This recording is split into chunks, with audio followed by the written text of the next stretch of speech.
Hello, and welcome back to Baby Alice's Stories. We now return to Robinson Crusoe by Daniel Defoe. Chapter 17 Visit of Mutineers. In that time, however, no more canoes appearing, the fear of them coming wore off, and I began to take my former thoughts of a voyage to the main into consideration, being likewise assured by Friday's father that I might depend upon good usage from their nation, on his account, if I would go. But my thoughts were a little suspended when I had a serious discourse with the Spaniard, and when I understood that there were 16 more of his countrymen and Portuguese, who having been cast away and made their escape to that side, lived there at peace, indeed with the savages, but were very sore put to it for necessaries, and indeed for life.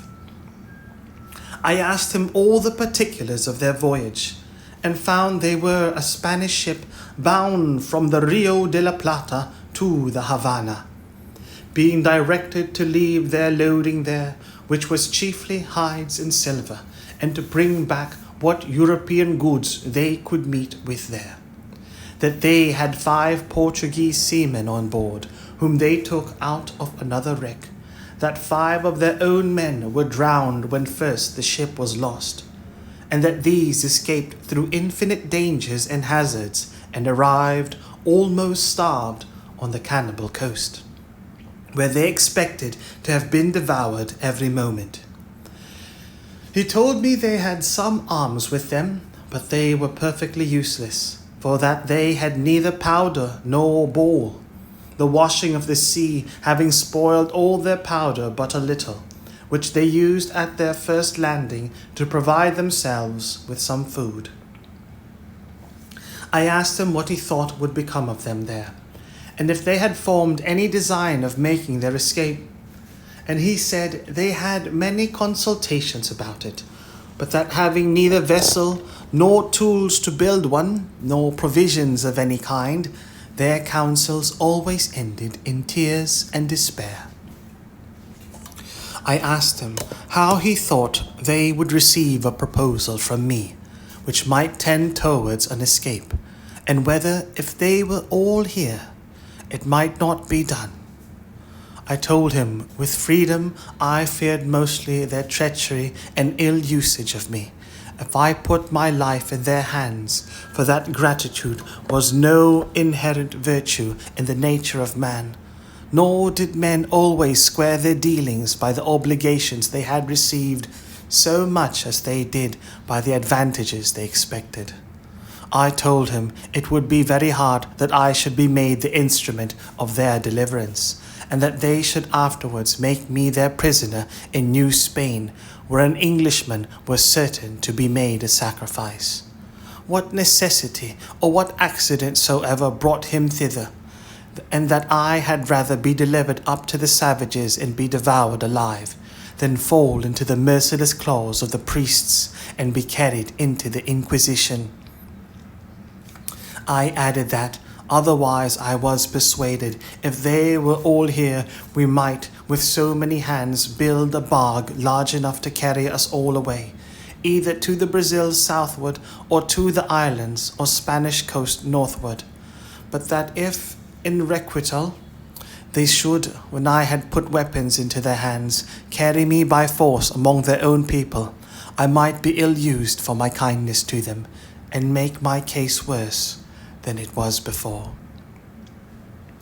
He answered with a great deal of candour and ingenuousness that their condition was so miserable, and that they were so sensible of it, that he believed they would abhor the thought of using any man unkindly that should contribute to their deliverance, and that, if I pleased, he would go to them with the old man and discourse with them about it, and return again and bring me their answer, that he would make conditions with them upon their solemn oath that they should be absolutely under my direction as their commander and captain, and they should swear upon the holy sacraments and gospel to be true to me, and go to such Christian country as I should agree to, and no other, and to be directed wholly and absolutely by my orders till they were landed safely in such country as I intended, and that he would bring a contract from them under their hands for that purpose.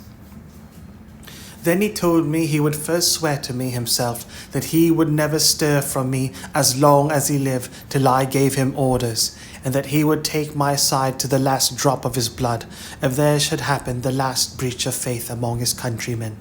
He told me they were all of them very civil, honest men, and they were under the greatest distress imaginable, having neither weapons, nor clothes, nor any food, but at the mercy and discretion of the savages, out of all hopes of ever returning to their own country, and that he was sure, if I would undertake their relief, they would live and die by me.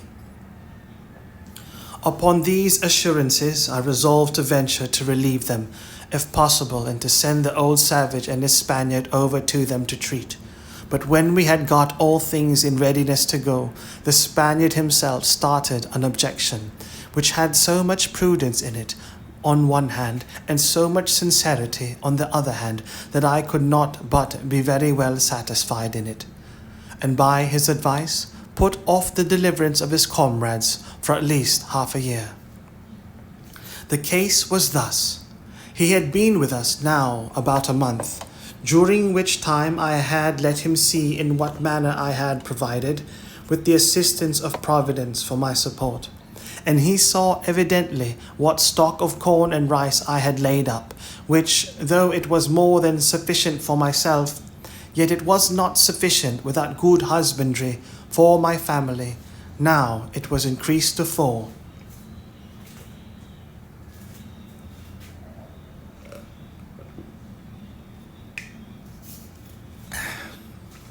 But much less would it be sufficient if his countrymen, who were, as he said, 16, still alive, should come over. And least of all would it be sufficient to victual our vessel, if we should build one, for a voyage to any of the Christian colonies of America. So he told me he thought it would be more advisable to let him and the other 2 dig and cultivate some more land, as much as I could spare seeds to sow, and that we should wait another harvest, that we might have a supply of corn for his countrymen when they should come. For want might be a temptation to them to disagree or not to think themselves delivered otherwise than out of one difficulty into another. You know, says he, the children of Israel, though they rejoiced at first for their being delivered out of Egypt, yet rebelled even against God himself, that delivered them when they came to want bread in the wilderness.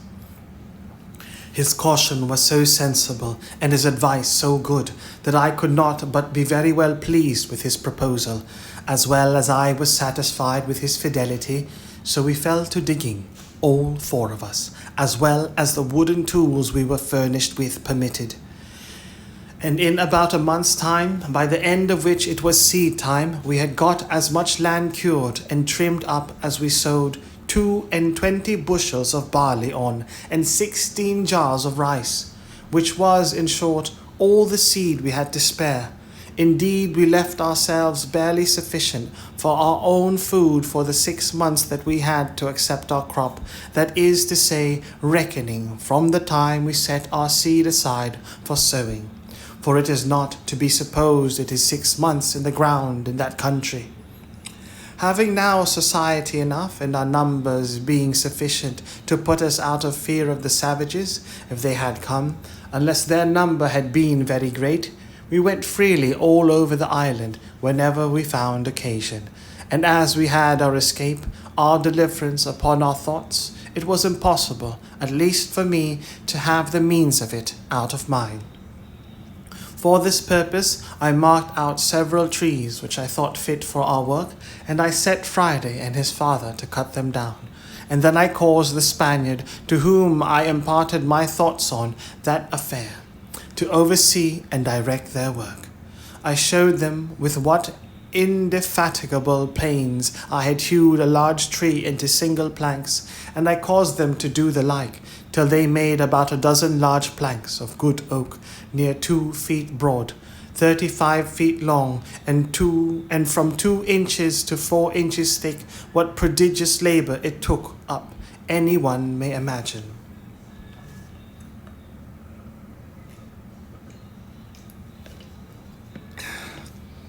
At the same time, I contrived to increase my little flock of tame goats as much as I could, and for this purpose I made Friday and the Spaniard go out one day, and myself with Friday the next, for we took our turns.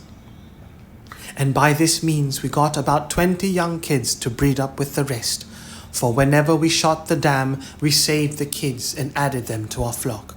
But above all, the season for curing the grapes coming on, I caused such a prodigious quantity to be hung up in the sun, that I believed, had we been at Alicante, where the raisins of the sun are cured, we could have filled 60 or 80 barrels, and these, with our bread, formed a great part of our food.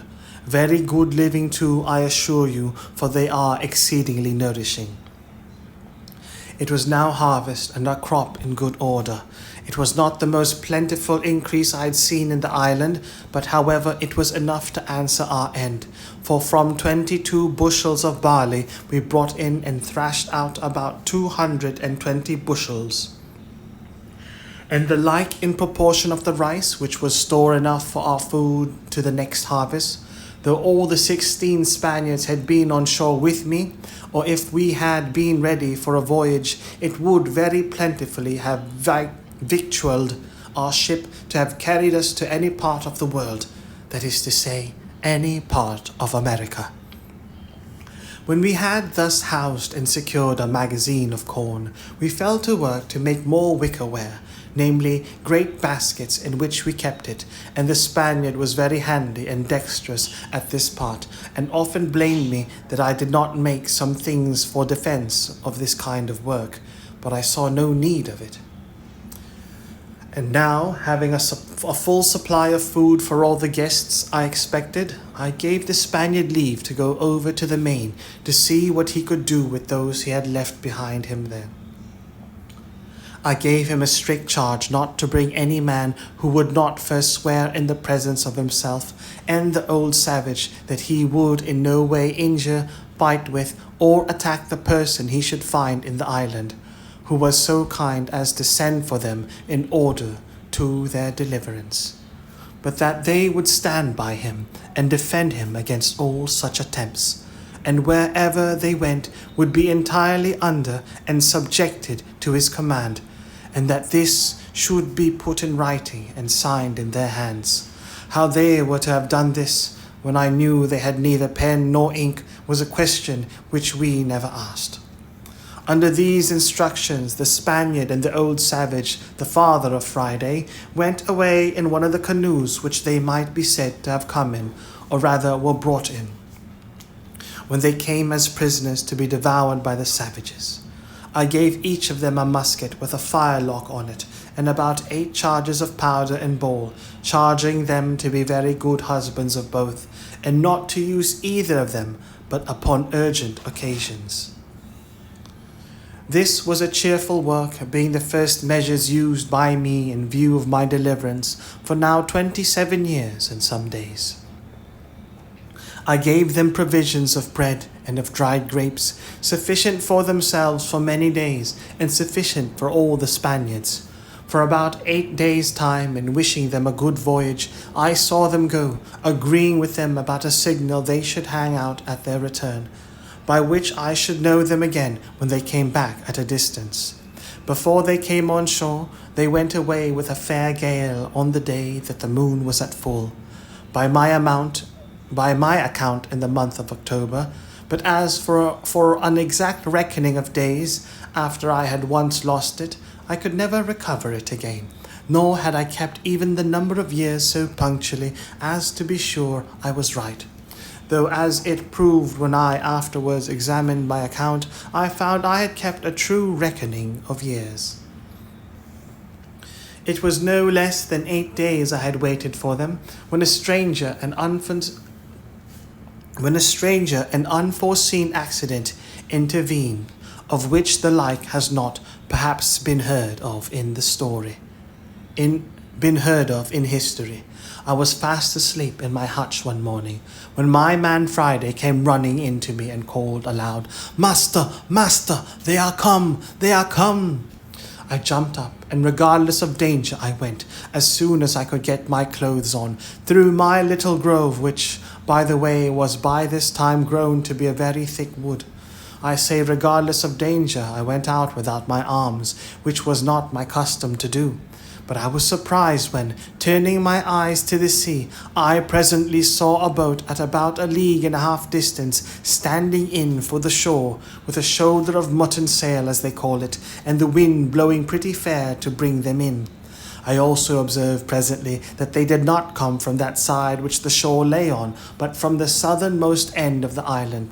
Upon this I called Friday in, and bade him lie close, for these were not the people we looked for, and that we might not know yet whether they were friends or enemies.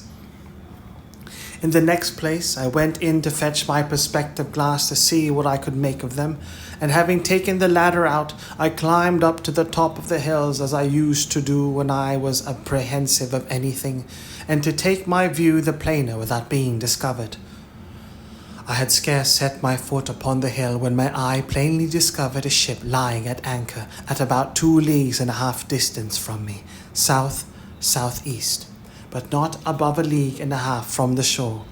By my observation, it appeared plainly to be an English ship, and the boat appeared to be an English longboat. I cannot express the confusion I was in, though the joy of seeing a ship, and one that I had reason to believe was manned by my own countrymen, and consequently friends, was such as I cannot describe. But yet I had some secret doubts hung about me. I cannot tell from whence they came, bidding me keep upon my guard. In the first place, it occurred to me to consider what business an English ship could have in that part of the world, since it was not the way to or from any part of the world where the English had any traffic, and I knew there had been no storms to drive them in there in distress, and that if they were really English, it was most probable that they were here upon no good design, and that I had better continue as I was than fall into the hands of thieves and murderers. Let no man despise the secret hints and notices of danger which sometimes are given him when he may think there is no possibility of its being real. That such hints and notices are given us, I believe, few that have made any observation of things can deny.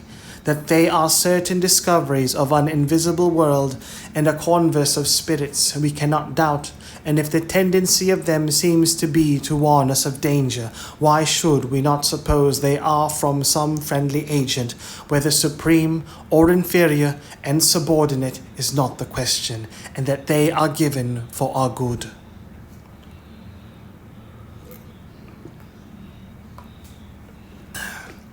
The present question abundantly confirms me in the justice of this reasoning, for had I not been made cautious by this secret admonition, come it from whence it will, I had been done inevitably, and in a far worse condition than before, as you will see presently. I had not kept myself long in this posture till I saw the boat draw near the shore, as if they looked for a creek to thrust in at, for the convenience of landing. However, as they did not come quite far enough, they did not see the little inlet where I formerly landed my rafts, but ran their boat on shore upon the beach at about 1/2 mile from me, which was very happy for me, otherwise they would have landed just at my door, as I may say, and would soon have beaten me out of my castle, and perhaps have plundered me of all I had.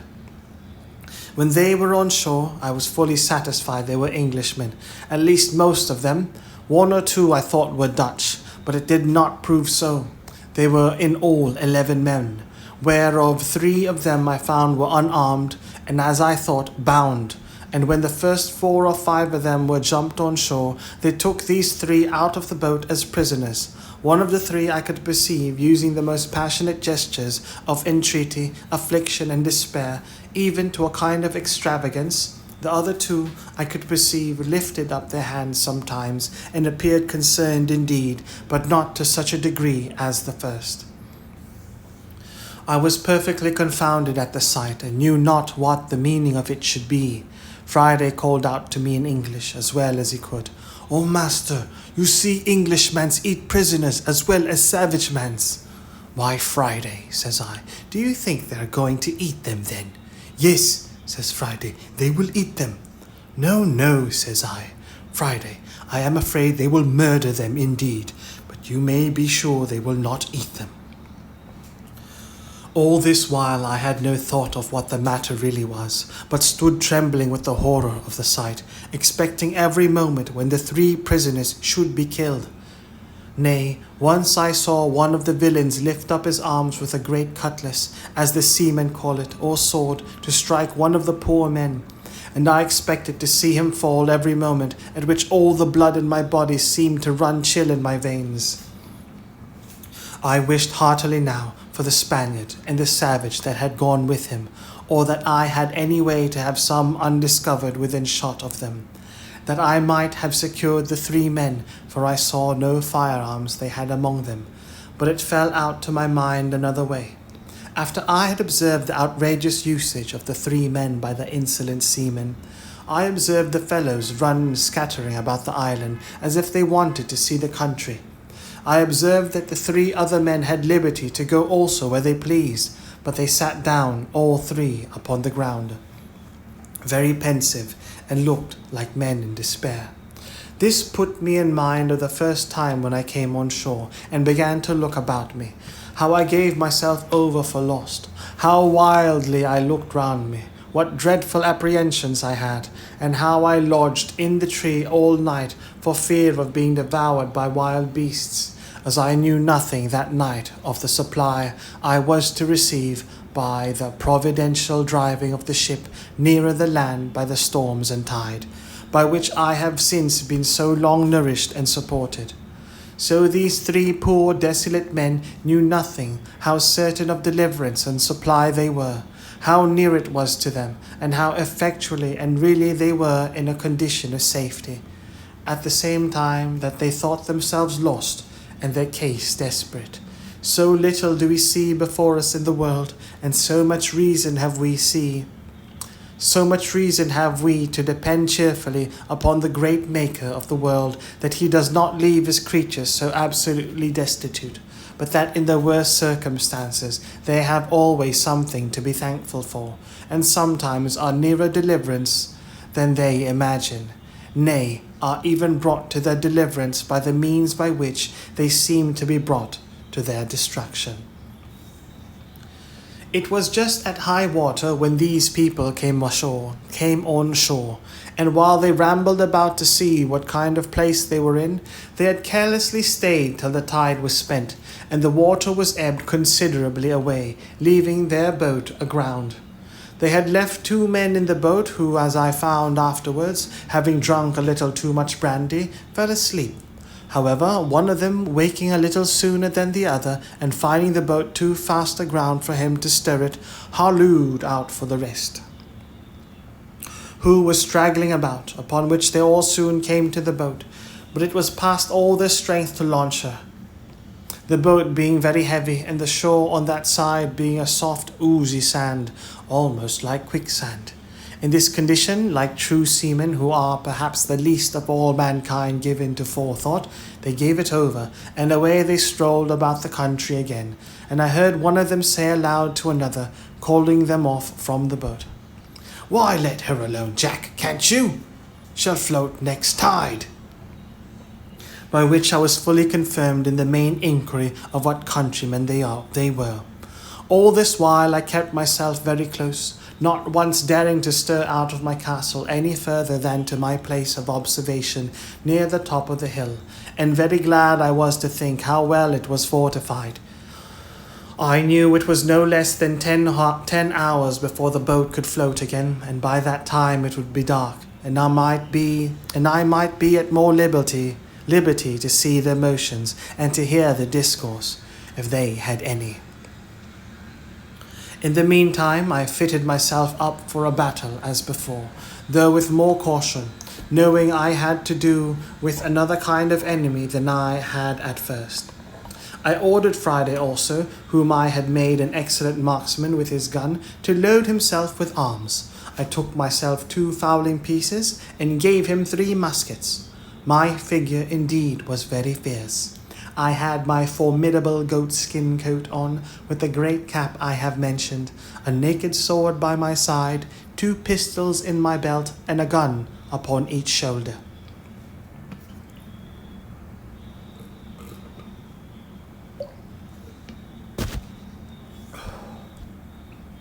It was my design, as I said above, not to have made any attempt till it was dark. But about 2 o'clock, being the heat of the day, I found that they were all gone straggling into the woods, and as I thought, laid down to sleep. The 3 poor distressed men, too anxious for their condition to get any sleep, had, however, sat down under the shelter of a giant tree, at about 1/4 of a mile from me, and as I thought, out of sight of any of the rest. Upon this I resolved to discover myself to them, and learn something of their condition. Immediately I marched as above, my man Friday at a good distance behind me, as formidable for his arms as I, but not making quite so staring a spectre-like figure as I did. I came as near them undiscovered as I could, and then, before any of them saw me, I called aloud to them in Spanish, "What are ye, gentlemen?" They started up at the noise, but were 10 times more confounded when they saw me, and the uncouth figure that I made. They made no answer at all, but I thought I perceived them just going to fly from me, when I spoke to them in English. "Gentlemen," said I, "do not be surprised at me. Perhaps you may have a friend near when you did not expect it." "He must be sent directly from heaven then," said one of them very gravely to me, and pulling off his hat at the same time to me, "for our condition is past the help of man." "All help is from heaven, sir," said I. "But can you put a stranger in the way to help you? For you seem to be in some great distress. I saw you when you landed, and when you seemed to make application to the brutes that came with you. I saw one of them lift up his sword to kill you." The poor man, whose tears running down his face and trembling, looking like one astonished, returned, "Am I talking to God or a man? Is it a real man or an angel?" "Be in no fear about that, sir," said I. "If God had sent an angel to relieve you, he would have come better clothed and armed after another manner than you see me. Pray lay aside your fears. I am a man, an Englishman, and disposed to assist you. You see, I have one servant only. We have arms and ammunition. Tell us freely, can we serve you? What is your case?" "Our case, sir," said he, "is too long to tell you while our murderers are so near us. But in short, sir, I was commander of that ship. My men have mutinied against me. They have been hardly prevailed on not to murder me, and at last have set me on shore in this desolate place, with these 2 men with me, one my mate, the other a passenger. Were we expected to perish, believing the place to be uninhabited, and know not yet what to think of it?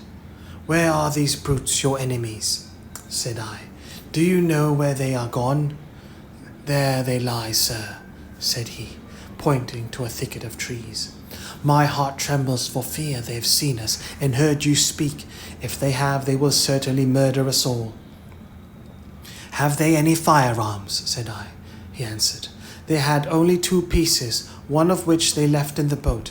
"Well then," said I, "leave the rest to me. I see they are all asleep. It is an easy thing to kill them all, but shall we rather take them prisoners?" He told me there were 2 desperate villains among them, that it was scarce safe to show any mercy to, but if they were secured, he believed all the rest would return to their duty. I asked him which they were. He told me he could not at that distance distinguish them, but he would obey my orders in anything I would direct. "Well," says I, Let us retreat out of their view or hearing, lest they awake and will resolve further. So they willingly went back with me till the woods covered us from them. Look you, sir, said I, if I venture upon your deliverance, are you willing to make 2 conditions with me?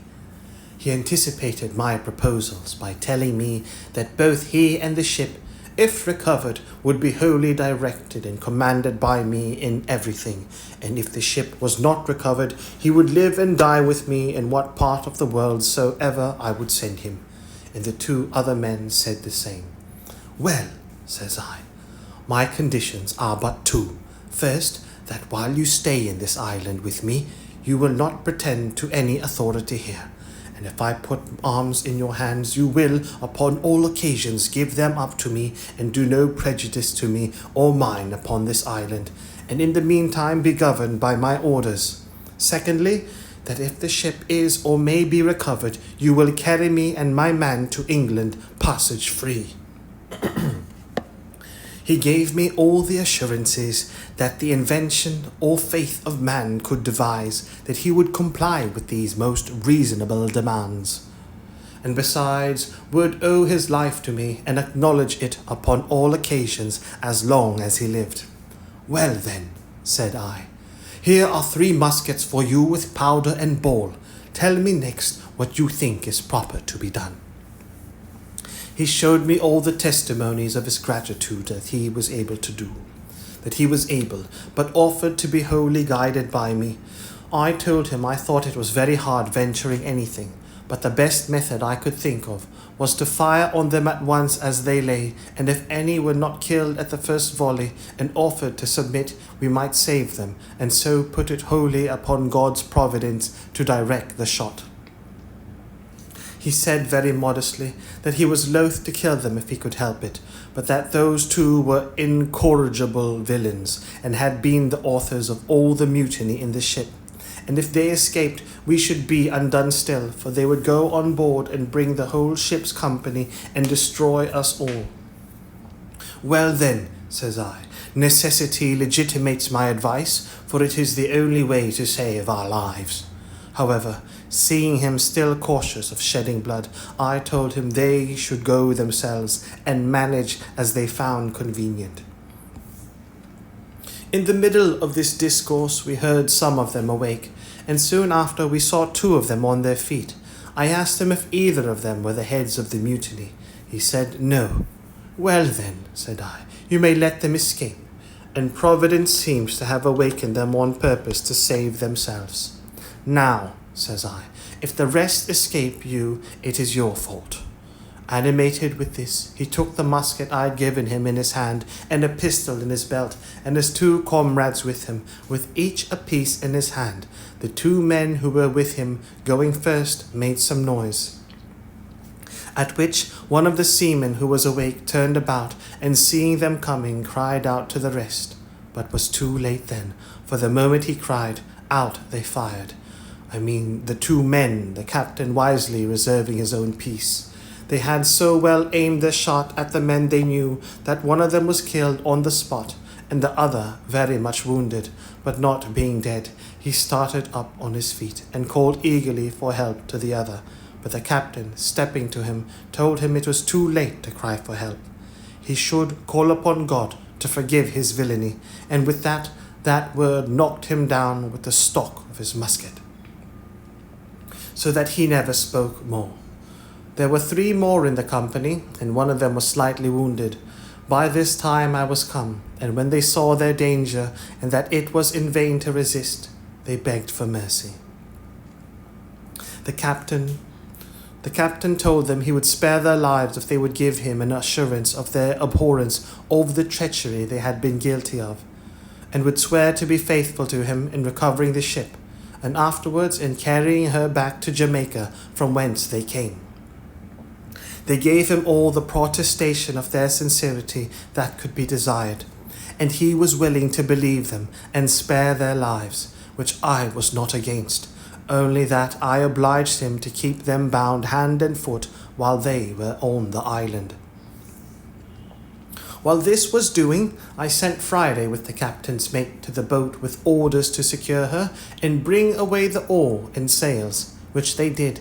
And by 3 straggling men that were, happily for them, parted from the rest, came back upon hearing the guns fired, and seeing the captain, who was before their prisoner, now their conqueror, they submitted to be bound also, and so our victory was complete.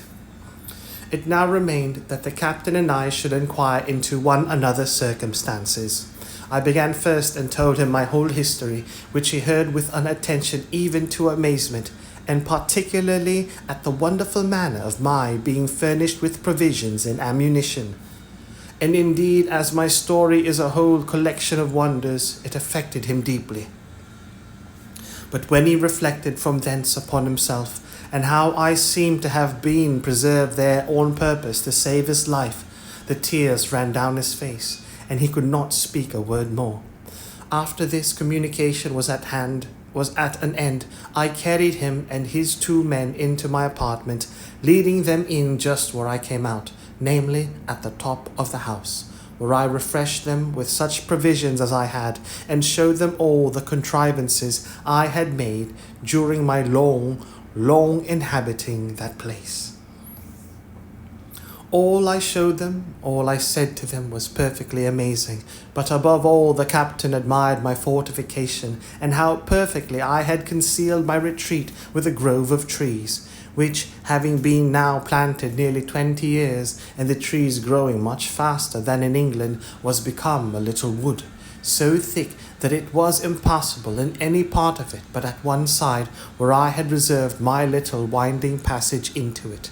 I told him this was my castle and my residence, but that I had a seat in the country, as most princes have, whither I could retreat upon occasion, and I would show him that too another time.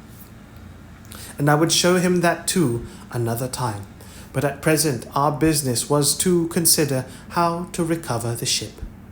He agreed with me as to that, but told me he was perfectly at a loss what measures to take, for that there were still 26 hands on board, who, having entered into a cursed conspiracy by which they had all forfeited their lives to the law, would be hardened in it now by desperation, and would carry it on, knowing that if they were subdued, they would be brought to the gallows as soon as they came to England, or to any of the English colonies, and that therefore there would be no attacking them with so small a number as we were.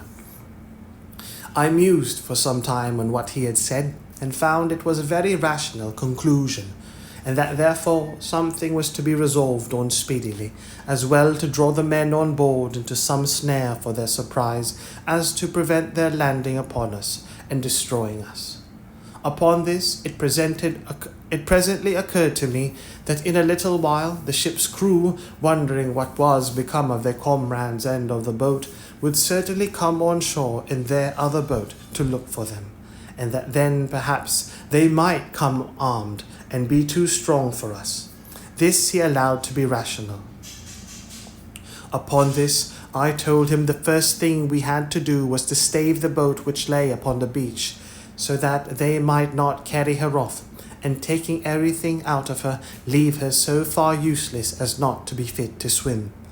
Accordingly, we went on board, took the arms which were left on board out of her, and whatever else we found there, which was a bottle of brandy, another of rum, a few biscuit cakes, a horn of powder, a great lump of sugar in a piece of canvas. The sugar was 5 or 6 pounds, all which was very welcome to me, especially the brandy and sugar, of which I had none left for many years. When we had carried all these things on shore, the oars, mast, sail, and rudder of the boat were carried away before. We knocked a great hole in her bottom, that if they had come strong enough to master us, yet they could not carry off the boat. Indeed, it was not much in my thoughts that we could be able to recover the ship, but my view was that if they went away without the boat, I did not much question to make her again fit to carry as to the Leeward Islands, and call upon our friends the Spaniards in my way, for I had them still in my thoughts.